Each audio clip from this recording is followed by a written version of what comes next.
Hello, this is Gam here, and welcome to another Locomotive review. This time, we're reviewing the Roco Baureihe44. So let's get right into it. Let me just lift up the cover of the box, which reveals absolutely nothing. So I think I'll slide it a bit closer and get the nice foam inlay off. And there she is. And this bit is still being filmed on the GoPro, as the other bits are being filmed on my phone, because the GoPro only has this nice tripod. So I'll slide this out a bit more. Okay, there. And then I'll get the locomotive out for you by this nice big sheet of plastic. And there she is. And I'm not going to pick it up because it was very expensive and it's very fragile. So I think it's now time to get on to the details. Around the front of the locomotive we have lots of beautifully molded detail along with 3 quite nicely working lamps. Then around the side we have some nicely molded wall shirts valve gear, and you can see light coming through underneath the boiler.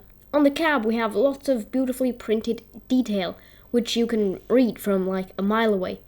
Then at the back of the tender we have more lamps and some nicely printed and molded detail. On the side of the tender we have some still nicely printed detail and molded as well. Then in the cab, you won't believe this, there's cab detail! Like, look at that, this locomotive is tiny. And due to this tender drive, also yeah, this is the part where I mentioned there are a bajillion traction tires on this locomotive, which I have put in red circles, which is too many. Well, on to the history. From 1926 to 1949, a total of 1,989 locomotives were manufactured. During the Second World War, an austerity variant was being built with a simplified construction and delivery, known as the Class 44 Übergangskriegslokomotive, or Provisional War Locomotive in English. These primarily used home-produced materials. Components were simplified, both in manufacturing methods and design, or sometimes left out completely. After the war, locomotives got dispersed to the following railway companies: the DB, so West Germany, with 1,242 units, the DR, so East Germany, with 335 units, and the rest was evenly distributed through Europe. Alright, with the history, details, and such all done with, now it's time to get on to the performance. So, this thing is, again, DCC fitted, so I am just going to go as slow forwards as possible. And that is... oh look, it stopped. That was as slow as it goes, so let me just boop it.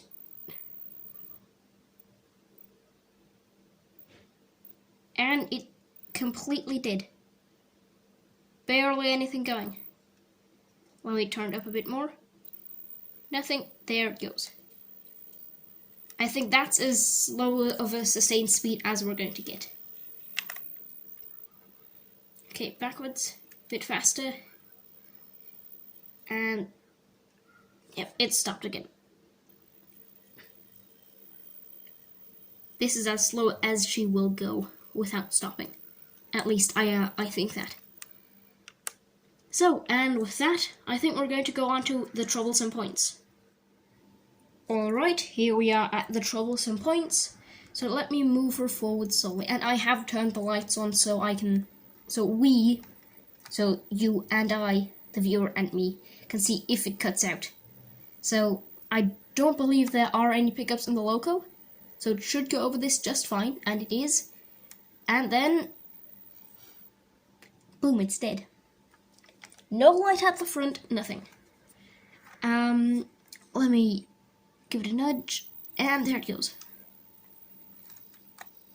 I have no idea how it did that, because as you should have seen in the details, I think this thing is pretty flawed. It might have pickups in the loco, just that they are invisible or it has some kind of split chassis.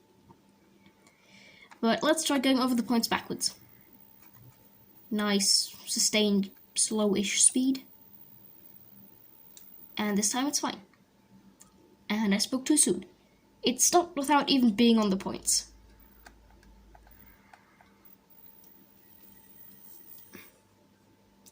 Come on. You really need to get this thing going to make it run nicely. So, and with that, I think we're going to get on with the running. Alright, so I have chosen a set of coaches at this time.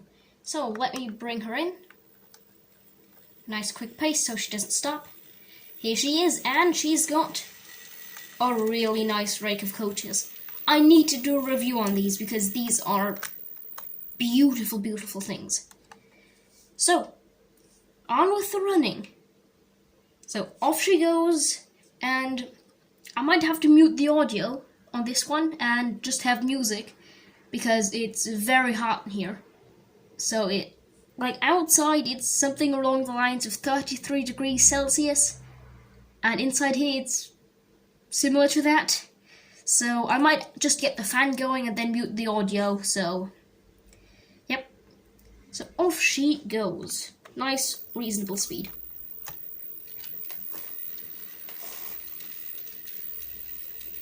Now a bit faster.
Alright, I think it's time to bring this to a stop and get on with my ratings for this gorgeous but not very well running locomotive. Alright, here are my ratings then for the Roco BR44. So the price is a 2.5 out of 5 because this thing cost 197 euros. That's too much for the performance. And said performance is a 2 out of 5 because the slow speed crawl is horrible, but it is relatively smooth once it gets going. The realism is a 5 out of 5, no questions asked. Like, it's genius. It's generally genius. There's cab detail you can see underneath the frame, well, underneath the boiler.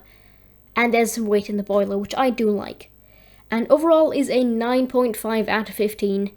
So this thing is honestly perfect for letting it sit somewhere on your layout, but if you actually want to get this thing running properly, it's not that good. But that's going to do it for this episode. So, thank you for watching. That was my review of the Roco BR44, and bye.